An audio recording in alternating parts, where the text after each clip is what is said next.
Nikmatnya kerja sambil ngopi dan hunting kuliner pedas jangan sampai hilang karena sakit mah.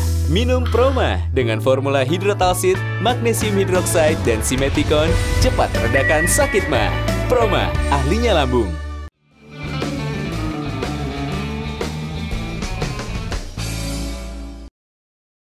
Dipersembahkan oleh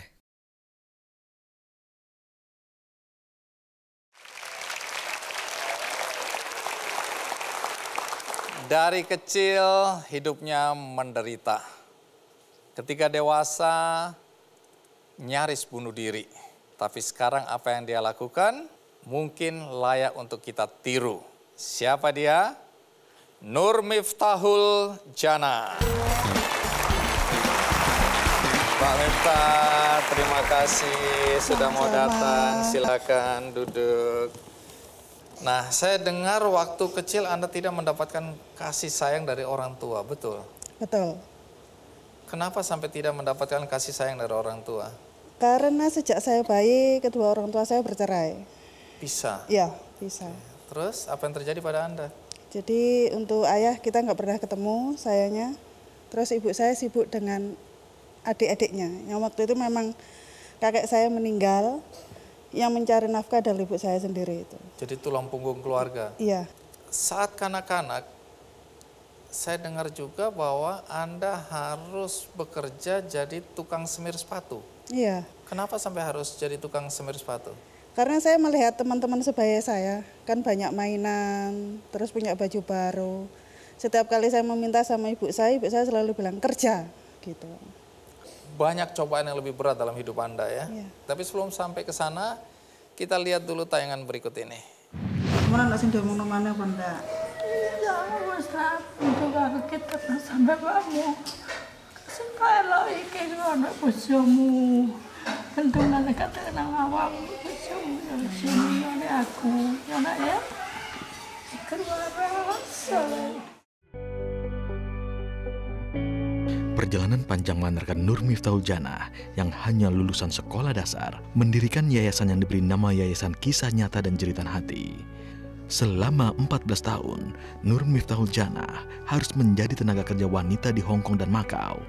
Ia mengaku hasil kerjanya itu sepenuhnya dipakai untuk kegiatan yayasan.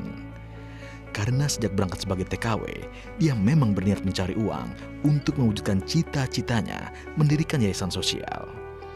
Sampai akhirnya pada tahun 2014, Nur Miftahul Jannah berhenti bekerja sebagai TKW dan pulang ke Indonesia agar lebih fokus mengelola yayasan miliknya di Kota Malang, Jawa Timur. Untuk donasi, sampai saat ini masih ada beberapa rekan TKW di Hong Kong yang rutin mengirim dana ke Nur Miftahul Jannah untuk kegiatan sosial itu.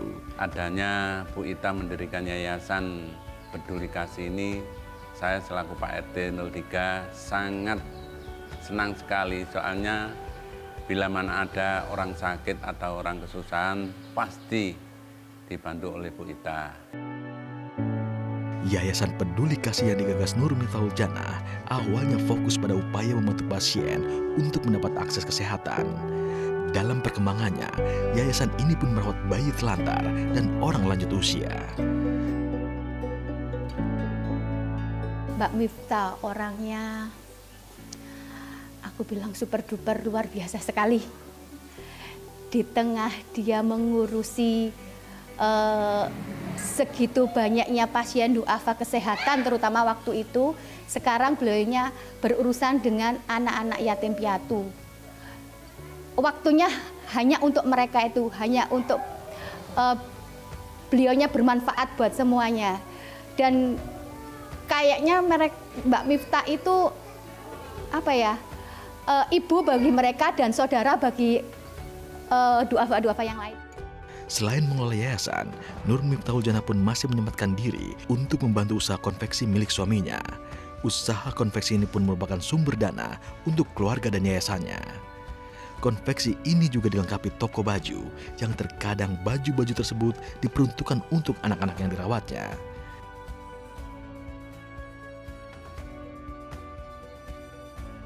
Karena banyaknya, Nur Miftahul Jannah tak hafal sudah berapa jumlah orang yang dibantu melalui yayasan itu.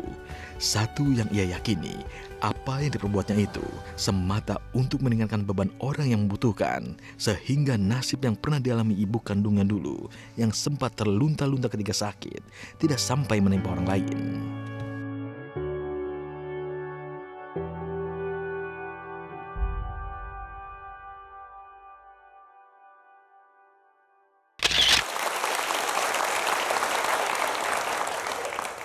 Kenapa nangis? Nggak tahu.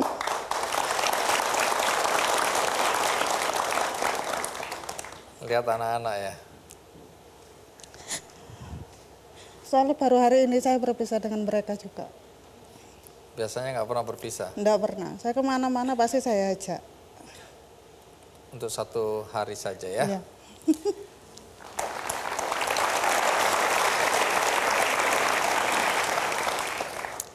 Nah, pada usia yang juga masih sangat remaja, Anda jadi TKW, betul?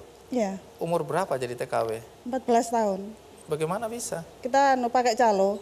Pakai Tiba-tiba saya calo, memiliki KTP yang berumur 18 tahun. dikirim jadi TKW di mana? Waktu pertama kali jadi TKW ke Singapura. Oke. Nah, di Singapura ini juga ada cerita mengenaskan ya, karena Anda disiksa oleh Majikan. majikan. Gara-gara? Jadi di Singapura pertama kali lihat rice cooker, pertama kali lihat lemari es, jadi kayak aneh gitu loh. Jadi pintu Iki opo iki?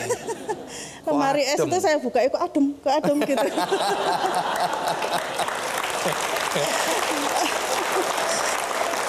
Terus dan di marah-marah atau di tanda kutip diperlakukan kasar kenapa? itu majikan pertama kali datang. Iya.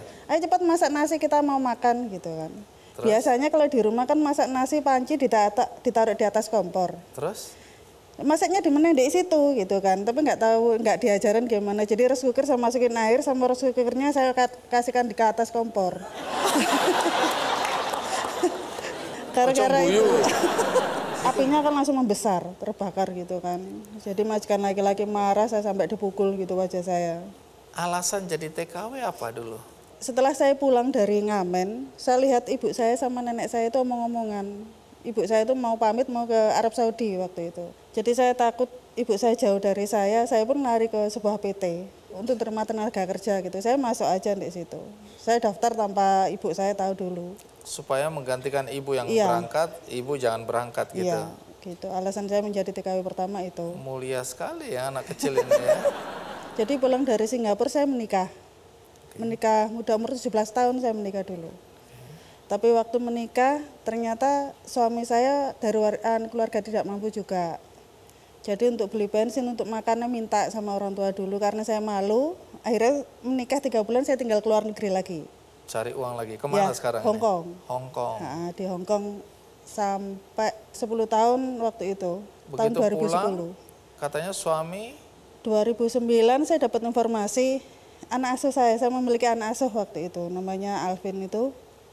Ngasih tahu saya, Bu, ayah itu loh punya istri lagi gitu kan. Kok aneh, kok nggak mungkin gitu loh. Soalnya saya selama 2 tahun itu pasti pulang. Saya pulang kok dengar ibu saya nangis di kamar mandi gitu kan. Kok sesungguhnya siapa? Saya kira karena hutang atau apa gitu kan. Nggak tahu keluar itu dia pegang sisir sama rambutnya yang rontok.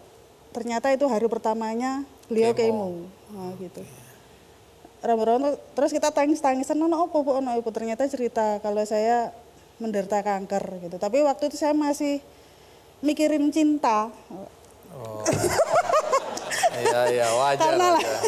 Karena lama enggak ketemu sama suami, jadi saya kurang fokus ke ibu saya gitu kan. Saya pulang ke rumah suami, ternyata saya ada suami ada masalah, ya karena sebutan sekarang adalah pelakor.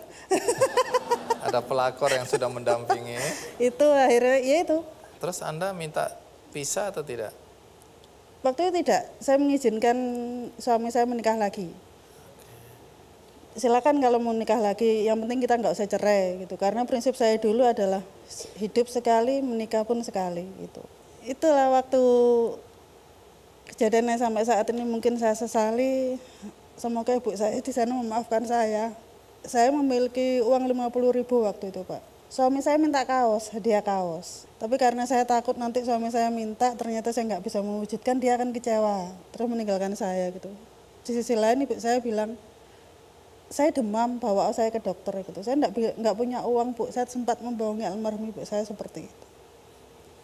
Itu yang sampai saat ini membuat saya menyesal gitu kan. Ternyata setelah saya menuruti suami saya membelikan kaos, ternyata kaosnya untuk si perempuan. Saya nggak berhak mempertahankan dia gitu kan. Ternyata ibu saya diam-diam hutang ke rentenir gitu kan, untuk pernikahan adik angkat saya, untuk berobat sampai mencapai 5 juta lebih. Terus saya berpikir kalau saya tidak kerja lagi, untuk menyaur hutang itu buat apa gitu kan. Akhirnya saya memutuskan untuk kerja lagi gitu. Ke? Luar negeri, Hong Kong lagi. Kembali lagi. Kembali ke Hong Kong. Ternyata masih dalam tahap potongan gaji, kerja 3 bulan. Ibu saya berapa harinya lagi dikabarkan ibu saya meninggal. Dan untuk pemakaman pun 1 sen pun saya tidak punya uang waktu itu karena masih potongan gaji. Nah, dengan segala macam beban hidup, Anda pernah mau bunuh diri, betul? Ya saat mengetahui ibu saya meninggal itu. Mau bunuh dirinya di Hong Kong atau di Hong Kong. Hong Kong. Terus apa yang membuat nggak jadi bunuh diri? Jendelanya kekecilan.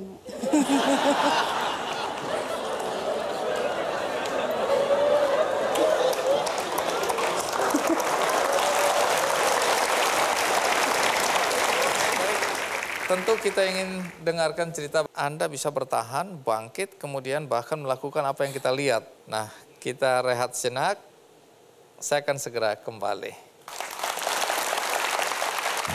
Untuk ibu-ibu yang kebetulan memiliki masalah, apalagi dalam posisi hamil, jangan lakukan sesuatu hal yang sangat merugikan atau yang membuat kalian menyesal di belakang hari.